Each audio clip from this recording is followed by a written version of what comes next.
अष्टमः पाठः संसार सागरस्य नायकः। इस पाठ का मीनिंग है संसार रूपी सागर के नायक।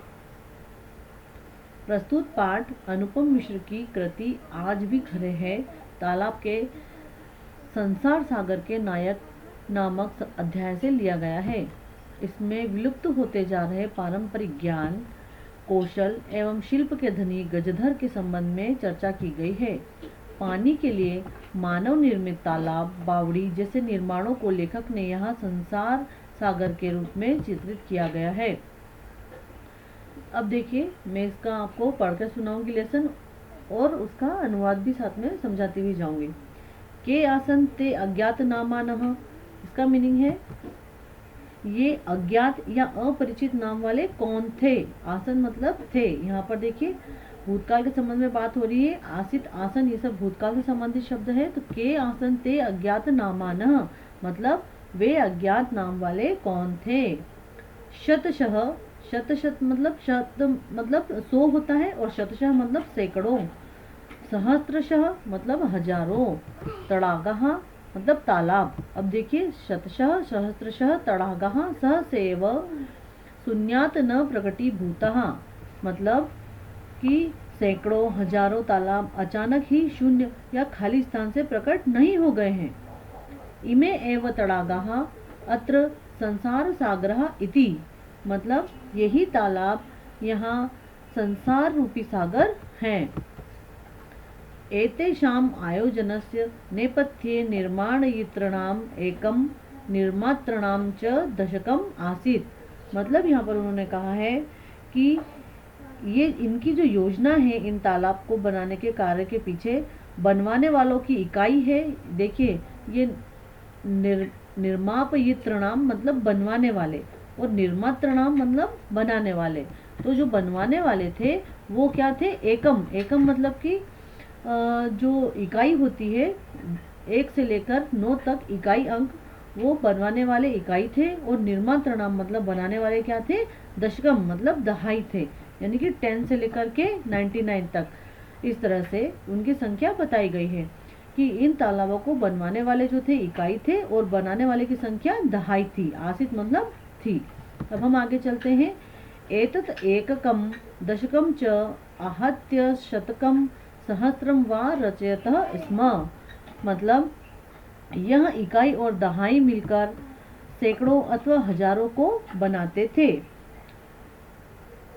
अब देखिए परम, परम मतलब परंतु, विगतेषु द्विशत वर्षेषु मतलब कि परंतु बीते कुछ द्विशत वर्षेषु, द्वि मतलब 2 और शत मतलब 100 100, तो 200 वर्ष बीते हुए 200 वर्षों से नूतन पद्धतिया समाजेन यत् किंचित पठितम मतलब इन्होंने बोला है कि परंतु पिछले 200 वर्षों में नई पद्धति से समाज ने जो कुछ भी पढ़ा है, पठितेन तेन समाजेन एककम दशकम सहस्त्रकंच इत्येतानि शून्ये एव परिवर्तिनानि मतलब पिछले जो 200 वर्षों से नई पद्धति में तो समाज ने जो कुछ पढ़ा है उस पढ़े हुए समाज से इकाई दहाई और सैकड़ों, इकाई दहाई और सैकड़ों अथवा हजार, सैकड़ों ये शून्य में ही बदल गए हैं। अब ये जितने भी थे इकाई दहाई सैकड़ों, ये जो बनवाने वाले जो थे ये सब शून्य में बदल गए हैं, क्योंकि जो विगत 200 वर्षों से जो समाज ने नई नई पढ़ाई करी है, जो नई नई योजना इन्हें पता चली है, उनसे ये सब बनाने वाले शून्य में परिवर्तित हो गए हैं, मतलब कहीं खो गए हैं। इस तरह से यहाँ पे हमें लेखक बताना चाहते हैं। अब देखिए आगे नए समाज के बारे में वो हमें क्या बता रहे हैं। अस्य नूतन समाजस्य मनसि इयमपि जिज्ञासा नैव अद्भुता यद अस्मात् पूर्वम एतावतः तड़ागान के रचयन्ति स्म। अब देखिए यहाँ पर क्या बोल रहे हैं, अस्य नूतन समाज से मतलब इस नूतन समाज के या नए समाज के मनसी मतलब मन में, इयमपि मतलब ये भी, जिज्ञासा नैव अद्भुता मतलब कि ये भी जिज्ञासा नहीं उत्पन्न होती है कि अस्मात् पूर्वम मतलब इसके पूर्व, ये जो भी ये तड़ाग है, ये जो भी तड़ाग मतलब तालाब जो बन रहे हैं, इनके पूर्व इनसे पहले भी इन तालाबों को किसने बनवाया था? मतलब एतावत तड़ागान मतलब इस तरह के या इस प्रकार के जो तालाब हैं के रचयन्ति स्म मतलब किसने इन्हें बनाया था या कौन बनाता था? एतादृशानि कार्याणि कर्तुम ज्ञानस्य मतलब यहाँ पर इन्होंने बोला है ऐसे कार्य करने के लिए ज्ञान की जो ज्ञानस्य यो मतलब ज्ञान की जो नूतन प्रविधि विकसित जो नई तकनीक विकसित हुई है, नूतन प्रविधि मतलब नई तकनीक जो विकसित हुई है, तेन प्रविधिनापि पूर्वं संपादितम एतत् कार्यं मापयितुं न केनापि प्रयतितम मतलब उन्होंने बोला है ऐसे कार्य करने के लिए ज्ञान की जो नई तकनीक विकसित हुई है उस तकनीक से पहले भी किए गए इस कार्य को नापने के लिए किसी ने भी प्रयत्न नहीं किया, किसी ने भी ये जानने की कोशिश नहीं करी कि जो आज जो ये तालाब है ये इसके पहले भी किसने बनवाए होंगे, किस तरह से बनाए होंगे। अद्य ये अज्ञात नामानः वर्तन्ते मतलब आज जो अपरिचित नाम वाले हैं अर्थात जिन्हें कोई भी नहीं जानता है, पुराते बहुप्रथिता आसन मतलब पूरा मतलब पहले के जमाने में, पुरातन जमाने में या प्राचीन जमाने में, पहले ते मतलब वे बहुप्रथिता आसन मतलब बहुत प्रसिद्ध होते थे या बहुत प्रसिद्ध थे। आगे देखिए अशेषे ही देशे तड़ागः निर्मीयन्ते स्म निर्मातारोपि अशेषे देशे निवसन्ति स्म मतलब निश्चय से ये संपूर्ण देश में तालाब बनाए जाते थे, बनाने वाले भी संपूर्ण देश में रहते थे मतलब सभी जगह रहते थे। गजधर इति सुंदर शब्द तड़ाग निर्मातृणाम आदरम स्मरणार्थम मतलब गजधर यह सुंदर शब्द तालाब बनाने वाले या निर्माण करने वालों को सादर स्मरण के लिए है। राजस्थानस्य केषुचिद् भागेषु शब्दोऽयम् अद्यापि प्रचलित मतलब राजस्थान के कुछ भागों में यह शब्द आज भी प्रचलित है, गजधर शब्द। अब उन्होंने बोला है कह गजधर मतलब ये गजधर कौन होता है, गजधर क्या है, कौन है, इसके बारे में हमें आगे बता रहे हैं। यह गज परिमाणम धारयति स गजधर उन्होंने बोला है जो गज के माप को धारण करता है वह गजधर होता है। अब देखिए गज परिमाण मतलब गज एक स्केल होती है जिससे कि जो नापते हैं, किसी भी लंबाई गहराई को नापते हैं, मोटाई को नापते हैं, उसे हम गज कहते हैं और गज को जो धारण किए हुए होता है वह गजधर होता है। आगे देखते हैं गज परिमाणम एवं मापन कार्ये उपयुज्यते मतलब गज का माप ही नापने के काम में उपयोगी होता है। आगे देखिए समाजे त्रिहस्त परिमाणात्मिकीं लोहयष्टिं हस्ते गृहीत्वा चलन्तः गजधरः इदानीं शिल्पीरूपेण नैव समादृताः सन्ति। अब यहाँ पर उन्होंने बोला है कि समाज में 3 हाथ के बराबर नाप वाली मतलब 1 हाथ 2 हाथ 3 हाथ इस तरह से 3 हाथ के बराबर नाप वाली लोहष्टम मतलब लोहे की बनी हुई, ग्रहित्वा हस्ते ग्रहित्वा मतलब हाथ में धारण किए हुए, चलंतः गजधरः मतलब चलते थे गजधर लोग, इदानी शिल्प रूपेण नैव समादृता संति। देखिए इसका ये मीनिंग है कि लोहे की छड़ को जो समाज में 3 हाथ के बराबर नाप वाली लोहे की छड़ को हाथ में लेकर चलते हुए गजधर आजकल कारीगर के रूप में आदर नहीं पाते हैं, कोई भी उनकी तरफ ध्यान नहीं देता है। पहले अगर इस तरह से कोई दिख जाता था तो उसे बहुत सम्मान के योग्य देखते थे, समझते थे।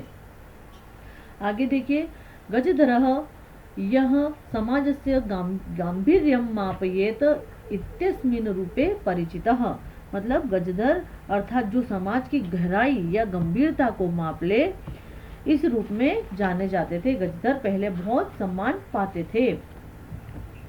आगे देखिए गजधरः वास्तुकारः आसन। अब गजधर कौन थे? गजधर वास्तुकार थे। वास्तुकार मतलब नक्शा तथा भवन आदि बनाने वाले थे, उन्हें गजधर कहते थे। आजकल हम उन्हें इंजीनियर कहते हैं या मिस्त्री भी कहीं कहीं कहते हैं। तो मिस्त्री भी होते हैं, इंजीनियर भी होते हैं। पहले इन सभी को गजधर बोलते थे। गजधरा वास्तुकार होते थे, वो नक्शा भी बनाते थे, भवन आदि निर्माण करते थे। अब हम उनको हाईटेक हो गए सब लोग तो इंजीनियर कहते हैं। आगे देखिए, कामम ग्रामीण समाजो भवतु नागर समाजो वा तस्य नवनिर्माणस्य सुरक्षा प्रबंधनस्य च दायित्वं गजधराः निभालयन्ति स्म। मतलब चाहे ग्रामीण समाज का हो अथवा शहरी समाज का हो, भवतु मतलब हो, ठीक है, तो चाहे ग्रामीण समाज का हो अथवा शहरी समाज का हो, उसके नवनिर्माण की और सुरक्षा के प्रबंध की जिम्मेदारी गजधर ही निभाते थे। आगे देखिए, नगर नियोजनात् लघु निर्माण पर्यंतम सर्वाणि कार्याणि एतेष्वैव आद्रतानि आसन। मतलब नगर की योजनाओं से लेकर छोटे से छोटे कार्य तक सारे कार्य इन्हीं पर ही आधारित थे। यहाँ पर देखिए, ये जो नगर योजना थे मतलब नगर के योजना का लघु निर्माण पर्यंत मतलब छोटे से छोटे कार्य, सर्वाणि कार्याणि मतलब सारे कार्य, एतेष्वैव आद्रतानि आसीन मतलब इन्हीं के ऊपर आधारित थे। ते योजनाम प्रस्तुवन्ति स्म मतलब वे योजनाओं को बनाते थे, फिर योजनाओं को रखते भी थे मतलब बनाते थे, रखते थे, प्रस्तुत करते थे। भविव्यम, भविव्यम मतलब भविष्य की, भविव्यम आकलयन्ति स्म मतलब भविष्य में होने वाला जो पैसों का खर्चा है कि कितना खर्चा लगेगा वो भी वो बताते थे, उसका आकलन करते थे या अनुमान लगाते थे। उपकरण भारान, उपकरण भारान मतलब कि साधन सामग्री को इकट्ठा करने का काम। संग्रहणति स्म मतलब कि उसको जो उपकरण जो था, साधन सामग्री जो भी लगती थी उनको संग्रहणति स्म मतलब कि इकट्ठा करते भी थे। तो इस पूरी लाइन का मीनिंग ये हुआ कि वे योजना को बनाते थे, रखते थे, आने वाले खर्च का अनुमान लगाते थे, साधन सामग्री को भी इकट्ठा करते थे। अब आगे देखिए, प्रतिदाने ते न तद याचन्ते स्म यद दातुं तेषा स्वामिनः असमर्थः भवेयुः। मतलब वे क्या करते थे, इन सब कामों के बदले में वह राशि और पैसा नहीं मांगते थे, इतना राशि पैसा नहीं मांगते थे कि उनके मालिक उसे देने में असमर्थ हो। प्रतिदाने ते, प्रतिदाने मतलब प्रतिफल में या इन सब कामों के बदले में, ते यानी कि वे, न तद याचन्ते बिल्कुल भी नहीं मांगते थे वे, स्म यद दातुम तेषाम स्वामिनः असमर्थः भवेयुः मतलब उनका स्वामी उस पैसे को देने में असमर्थ हो, उस प्रकार का वो पैसा नहीं मांगते थे। कार्य समाप्तो वेतनानि अतिरिच्य गजधरेभ्यः सम्मानभी प्रदीयते स्म मतलब जो काम के अंत में या कार्य खत्म होने पर वेतन के अतिरिक्त गजधरों को सम्मान भी दिया जाता था। नमः एतादृशेभ्यः शिल्पीभ्यः मतलब ऐसे शिल्पकारों को, कारीगरों को हमारा नमस्कार हो।